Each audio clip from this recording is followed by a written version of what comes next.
Okay, chapter 22, reaction kinetics. So this presentation is done by Angela, Cleantha, Dylan, Ella, and myself, Josh.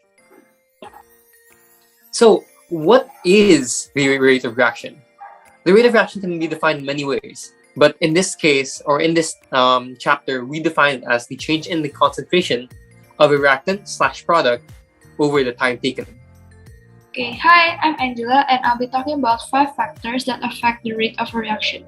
These 5 factors include concentration, pressure, temperature, surface area, and catalyst.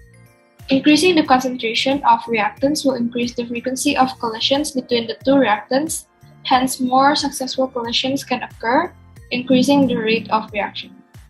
Increasing the pressure will increase the number of molecules per unit volume, so the distance between particles decreases, increasing the frequency of collisions.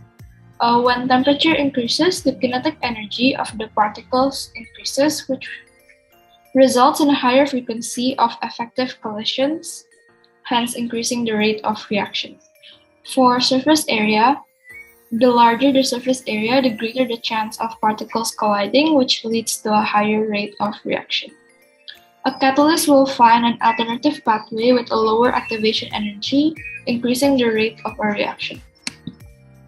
Next is 2 methods following the course of a reaction, sampling and continuous, which Josh and Cleantha will talk about in more detail.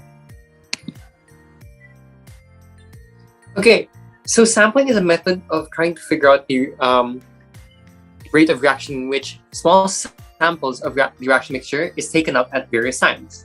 So, you might think, well, if you're taking a sample of the reaction mixture, the reaction is still going to continue, right? And so when scientists were trying to figure this out, they thought, how can we slow down the rate of reaction so that the result that you get after chemical analysis will be as accurate as possible? So what they figured out was the term quenching or quenched.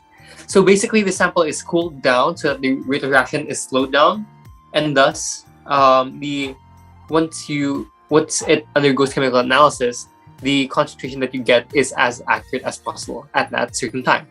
So an example of this, an example of the usage of sampling would be like the nucleophilic substitution of bromobutane to form butanol.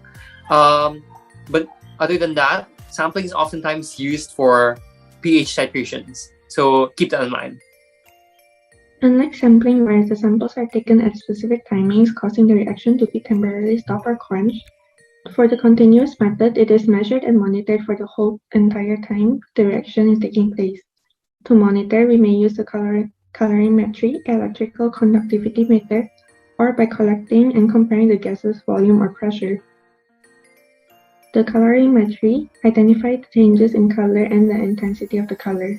When a substitution reaction occurs, iodine, which assuming is in gas state, will originally appear as purple. However, when it substitutes the compound, the color will gradually fade to become colorless.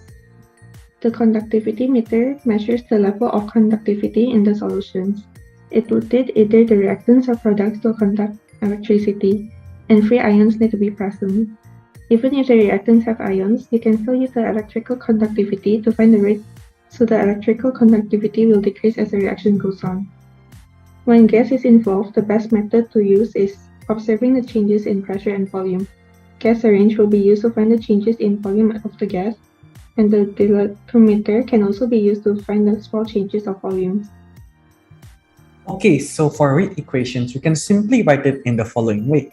Rate equal K, which is also known as the rate constant, multiplied with the concentration of, in this case, is cyclopropane. In addition to that, it is important to note that the rate equation can only be derived experimentally by calculating how the concentration of the reactants affect the rate of reaction, and not simply by its stoichiometric equations. Conversely, how do we derive rate equations? Well, when it says that the rate is proportional to the concentration of cyclopropane, we write it as rate equal K multiplied the concentration of cyclopropane, and the concentration of cyclopropane will be to the power of 1.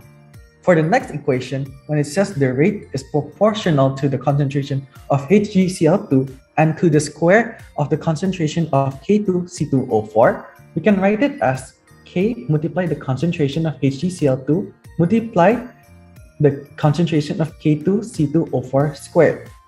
The concentration of HgCl2 will be to the power of 1 and the concentration of K2C2O4 will be to the power of 2 since it is proportional to the square. Lastly, when it is independent, the concentration will be to the power of 0, which is also equivalent to 1. Okay, that's all from me, and up next, Ella will be talking about the order of reaction graphs. Next up, we'll be discussing about the graphs involved in this chapter. So as my teammate Dylan has mentioned, the rate equation can be derived by turning each of the concentrations of the reactants as a variable, one at a time, while keeping the concentration of the other reactant constant. And this way, we'll be able to examine how the concentration of one reactant affects the rate of reaction. So in this first graph, the zero-order rate of reaction is seen as a straight line with zero gradient. So this can be written as rate of reaction is equals to K multiplied by the concentration of the reactant raised to 0, since this is equal to 1. So even if the concentration of reactant increases, the reaction rate stays constant. The first order rate of reaction is seen as a straight line with positive gradient. In mathematical terms, this may be equal to y equals to mx. And this is called the first order because the concentration of the reactant is raised to the power of 1. As for the second order, the concentration of the reactant is raised to 2, and this is similar to the y equals to ax squared quadratic graph. The second graph is the graph of concentration of reactant over time. And it's important to be able to distinguish between these two graphs. One way to do it is to take note that as the concentration of reactant increases, so does the rate of reaction for first and second order of rate of reaction. As for the second graph, we can take note that as time goes on, the concentration of the reactant will decrease as more products will be formed.